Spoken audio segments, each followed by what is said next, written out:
Okay, before I start off this video, I know there are a lot of people that are gonna give me negative feedback on this.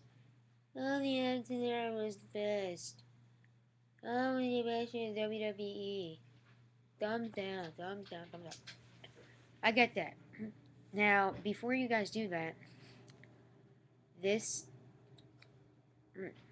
First of all, I love the Attitude Era. I agree that the Attitude Era is one of my favorite eras. I don't mean for me. I'm not saying that the Rock and Wrestling era was my favorite. I'm saying that the Rock and Wrestling era was better for the WWE. Yeah, I know the Attitude Era had a lot of stuff in it, but so did the Rock and Wrestling era. Also, the Attitude Era, if you guys remember, when Nitro got hot and everything, and the Attitude Era was going on with that, WCW kicked the crap out of the WWE during a good portion of the Attitude Era. But there are more good things about the Attitude Era. I'll get to that some other time, but honestly, I think for the WWE, the Rock and Wrestling era was better. For the WWE, not for the fans, for the WWE. Okay, first of all, they were bringing in more money. Now, I know Stone Cold sold the most merchandise, but, you know, Hulk Hogan was really, really huge at the time. And he was selling t shirts, foam fingers, tapes. You know, like Hulk Hogan had a lot of different merchandise, and it was selling like that. So, Hulk Hogan was a huge part of it. Andre the Giant was a huge part of the era. Randy Savage was a really big part of the era.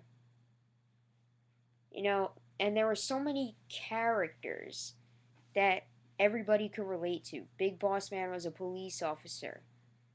Hulk Hogan was the American hero. Randy Savage was like the king.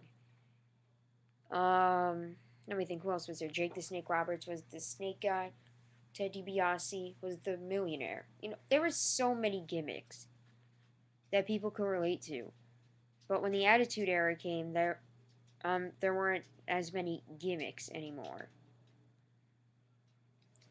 Um, okay. Also, merchandise. Now I've already discussed that there were so much merchandise sailings and everything just before, but WWE had like a variety of merchandise. They had programs, they had magazines, they had VHS, they had workout kits, even Hulk Hogan's workout kits. They had figures, rings, jackets, hats, t-shirts, bubble makers, ice cream bars, you name it, they had it. Board games, like, they've had it all. Everything you could think of, they made. Except DVDs, because DVDs weren't out at the time. But, they made.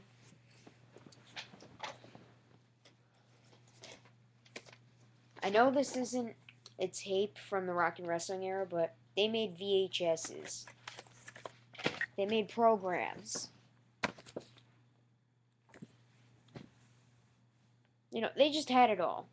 Video games. Like, they made anything you could think of. Like, here's a figure from that era.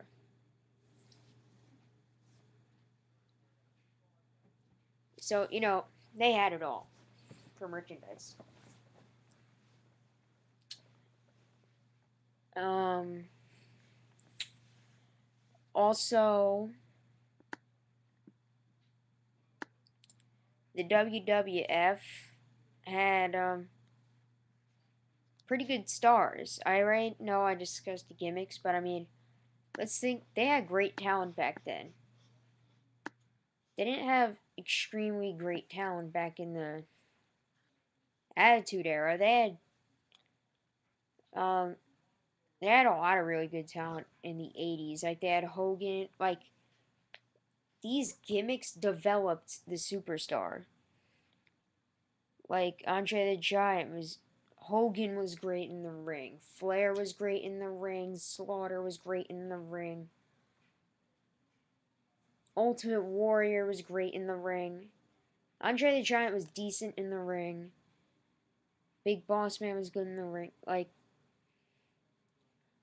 just the gimmicks established their talent. Like, today you would have somebody like The Undertaker's gimmick developed his in ring work. Like, his in ring moves. Like, The Undertaker was great in the ring at that time.